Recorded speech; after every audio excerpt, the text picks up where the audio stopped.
Quand j'étais jeune, j'avais vraiment très peur du noir. Me retrouver seule dans ma chambre la nuit me terrorisait. Je faisais régulièrement des crises de panique, des terreurs nocturnes, et tout cela finissait en insomnie de manière récurrente. J'étais épuisée à longueur de journée. Mes parents ne savaient plus quoi faire. Ils m'avaient montré à des médecins, des psychologues et même des neurologues. Mais rien n'y faisait. Personne ne savait ce que j'avais. Enfin, je devrais plutôt dire que personne ne voulait m'écouter. J'avais raconté à mes parents à de nombreuses reprises ce qui causait mes peurs, mes crises et mes insomnies. Mais c'était tellement surréaliste pour eux. Ils préféraient ignorer mes paroles. J'avais l'impression d'être seule au monde. Plus j'insistais avec mes explications, et moins on voulait me croire. J'ai donc décidé d'arrêter de tenter d'expliquer quoi que ce soit, et pris sur moi pour affronter tout ça toute seule, du haut de mes 13 ans à l'époque. Aujourd'hui, j'ai 17 ans, et je ressens le besoin d'expliquer mes problèmes. Il y a 4 ans, avec mes parents, nous avons emménagé dans une maison de quartier, tout ce qu'il y a de plus banal. C'est une maison sur 2 niveaux, avec un jardin. Mes parents avaient fait une très bonne affaire, parce que la maison était bien en dessous des prix du marché. Je me souviens encore du moment où je suis rentrée dans cette maison. Un courant d'air froid m'a parcouru tout le corps et m'a glacé les os. Mais cela ne dura pas, et les jours suivant notre emménagement se déroulèrent tout à fait normalement, jusqu'à cette fameuse nuit. J'étais tranquillement allongée dans mon lit. Il devait être aux alentours de 22h30. J'étais en train de lire un roman. J'avais toujours le droit de lire un peu avant de dormir. Ma lampe de chevet éclairait faiblement la pièce. Il y avait juste assez de lumière pour que je puisse lire correctement. Au bout d'un moment, j'ai senti que mes paupières devenaient lourdes. J'ai donc posé mon livre et je m'apprêtais à éteindre la lumière quand quelque chose capta mon attention dans le recoin de la porte. C'était une forme assez sombre et grande, bien plus grande que moi à l'époque. Au bout de quelques secondes à la fixer, j'ai fini par distinguer cette forme. C'était une femme, vêtue d'une chemise de nuit blanche, avec des fleurs rouges, et autour de son cou était noué un foulard rouge également. Elle ne bougeait pas. Elle restait simplement dans le coin à me regarder. Je n'ai pas pris le temps d'analyser plus en détail ce que je voyais. Je me suis immédiatement mise à hurler. Quelqu'un était dans ma chambre. Je me suis instantanément sentie en danger. Mes parents sont arrivés en trombe. Ils m'ont demandé tout paniqué, ce qui n'allait pas. Je pointais la femme du doigt, en disant qu'elle me regardait depuis un moment. Mes parents se sont retournés pour regarder la direction que je pointais. Et ils ne voyaient rien. Pourtant la femme était bien là. Je la voyais très clairement. Mon père s'approcha de la porte de ma chambre et alluma la lumière.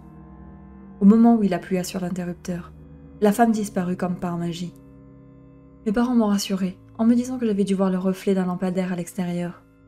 Ma mère me serra dans ses bras, m'aida à me remettre au lit et sortit de la chambre. La femme ne réapparut pas lorsque la lumière s'éteignit. J'ai donc validé automatiquement l'hypothèse de mes parents. Mais le lendemain, je l'ai revue. Elle n'était pas au même endroit cette fois. Elle se trouvait dans l'angle opposé, près de la fenêtre. Le lampadaire ne pouvait pas projeter d'ombre à cet endroit. Encore une fois, je me suis mise à hurler. Quand mes parents sont entrés dans la chambre et qu'ils ont allumé la lumière, la femme disparut encore une fois. Ces incidents se sont répétés tous les soirs. Tous les soirs, je voyais cette femme, et à chaque fois, dans un coin différent de ma chambre. Et à chaque fois, elle disparaissait lorsque la lumière était allumée. J'ai fini par dormir avec les lumières allumées. Les 2 premières nuits, j'ai plutôt bien dormi. La fatigue accumulée a fait en sorte que je m'endorme vite. Mais passé ces 2 jours, j'ai recommencé à voir cette femme, malgré la lumière.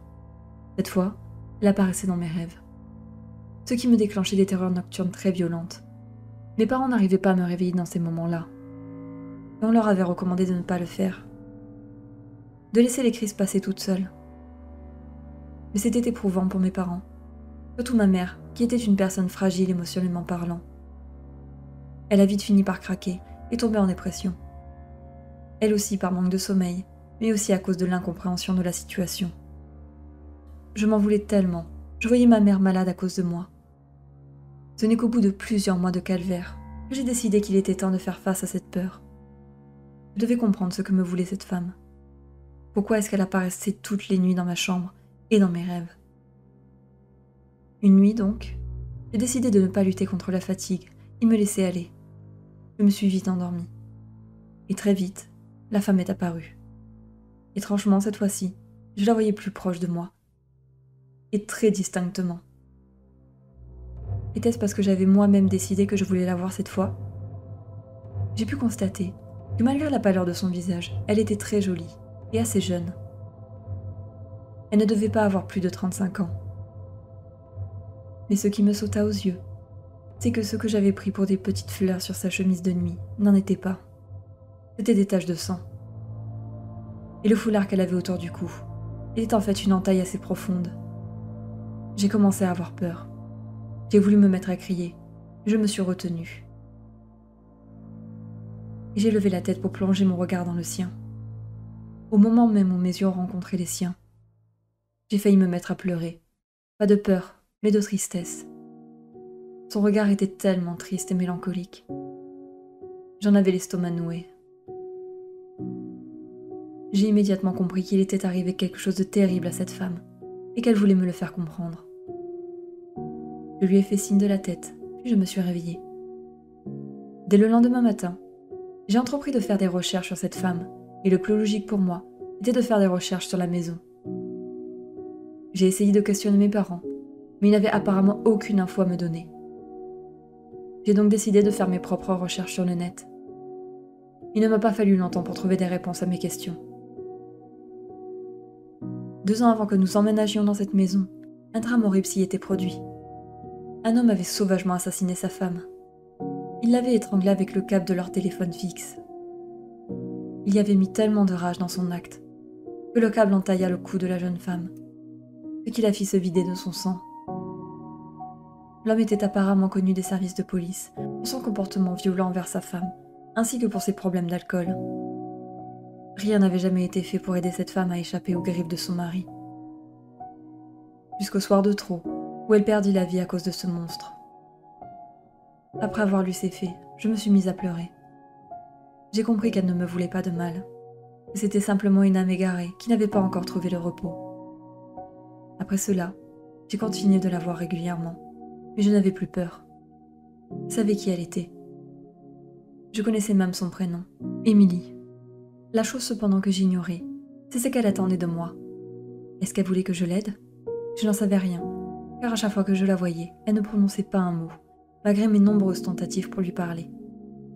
Au moment où je vous parle, je la vois toujours. Et je ne sais toujours pas comment l'aider, et si j'y parviendrai un jour. Mais je vais faire en sorte d'y arriver.